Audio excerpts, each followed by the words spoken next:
Hello, my name is John Teply, and today I have a very unusual artist interview in that it's two, and it gets even better than that because it's a father and daughter. And I met Ian about I think it was like 20 years ago, and he did a piece for the project, which is this one right here. Beautiful piece. It's just it was just stunning to see, and very stately, and you had this like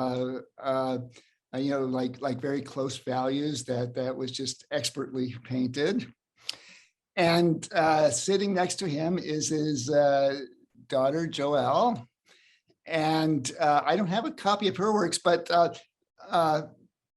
her painting style is actually quite different from her father's.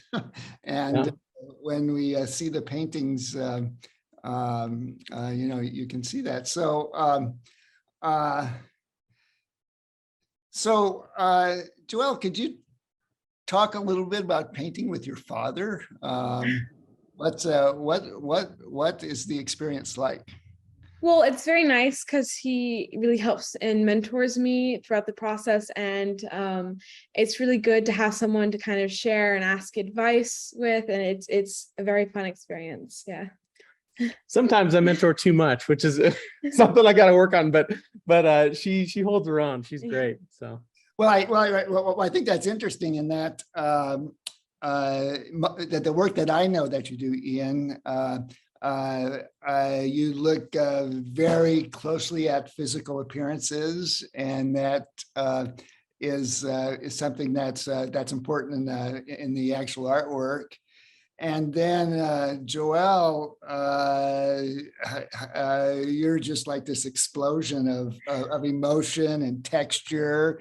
And in the painting that you did for the Lincoln City Cultural Center show, we have pink rocks in front of the Monterey Bay Aquarium. So I just find that really interesting. Now, when you were doing the paintings, you did them in your garage, right? Mm-hmm. Were you like next to each other as you were painting? Yeah, it was basically we had a table and his easel was right here and my easel was right there, and we were working side by side and sharing materials. And so yeah, it was a bit of a challenge, but it was overall very fun. Yep. So Ian, did you ever look at Joelle's work and go, maybe what my work really needs is a big pink rock?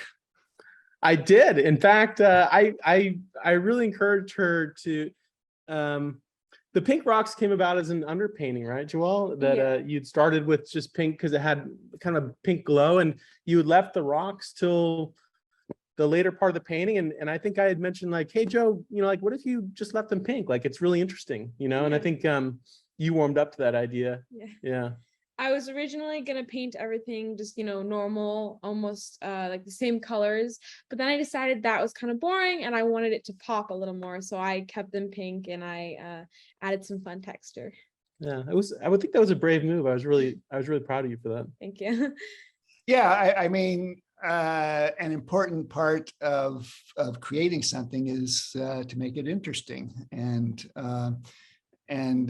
sometimes it takes a pink rock, or it takes a really detailed rock.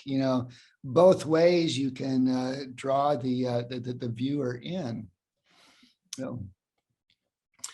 So you were sharing paints? Yeah.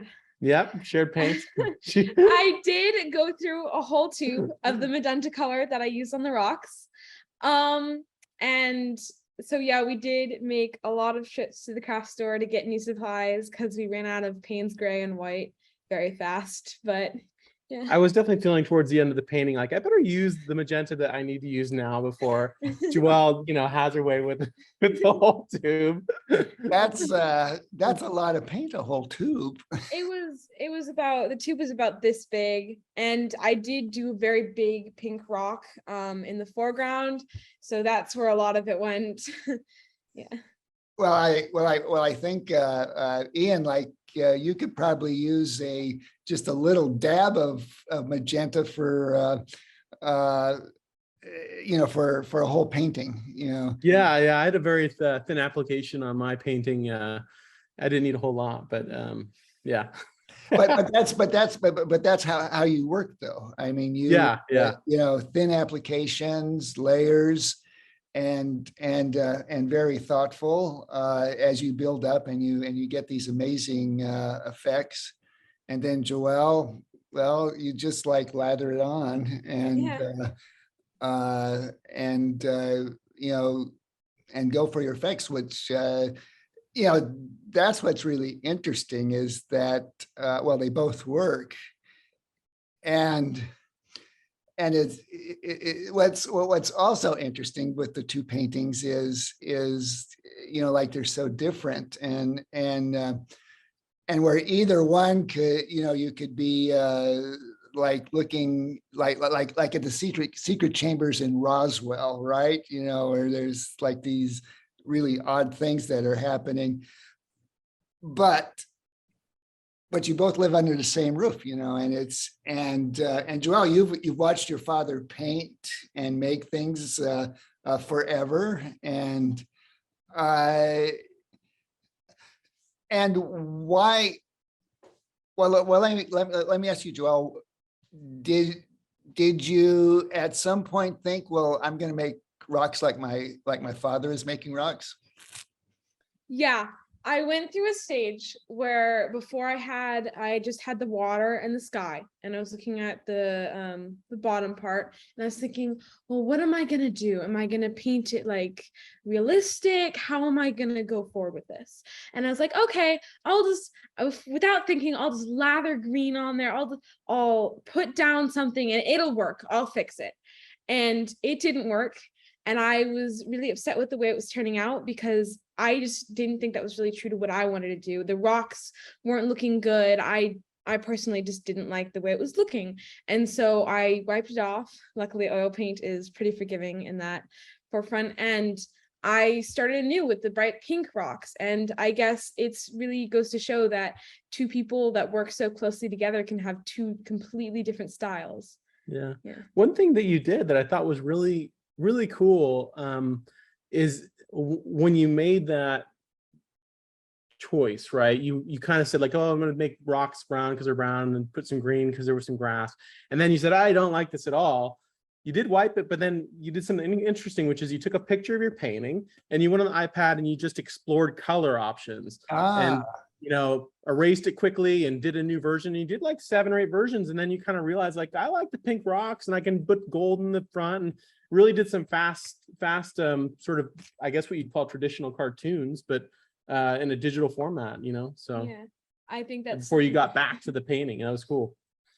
And that is a way that painting is changing for many artists, where before we just struggled with the canvas in front of us, where now we can like look at different options before we commit paint to it. Yeah, that was very cool. Yeah, I think that's something that a lot of young artists could definitely learn from. You always want to put some thought before you slather some paint on. Yeah. So now is that something, Ian, that she has picked up from you as far as like being a digital artist and fine artist, where you can work things out digitally, before you commit to a painting? Yeah, I mean, I've done that a little bit. I think I mentioned to her like, hey, maybe you should do that. I think in her case it was really successful the way she did it. But yeah, I've done that a little bit, and I did kind of prompt her to maybe think about that. So okay, but doesn't sound like it's a really strong influence, that's something more of her generation. Yeah, probably. Would you say? Yeah.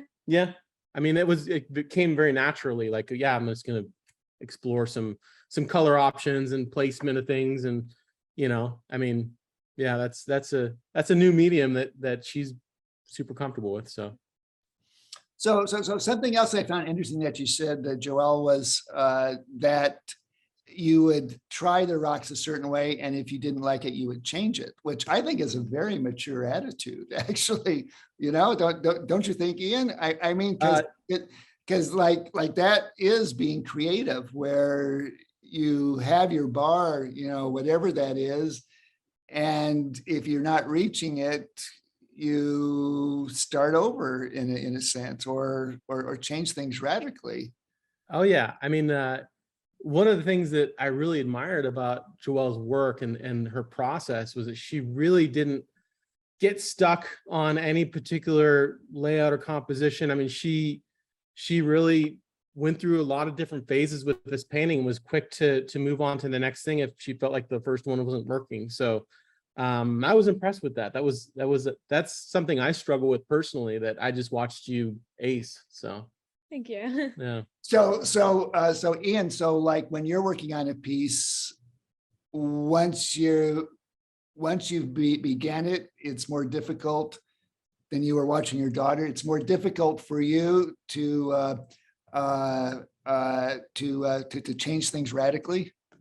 Well, yeah, and that's something I'm working on as an artist. That's my biggest challenge. But typically when I sit down at an empty canvas, I kind of know what it's going to be when I'm done. It's just the putting in the hours of sitting there and doing it. And I'd like to be a little bit more flexible and adaptable, and have more emotion in my work, and be a little looser. So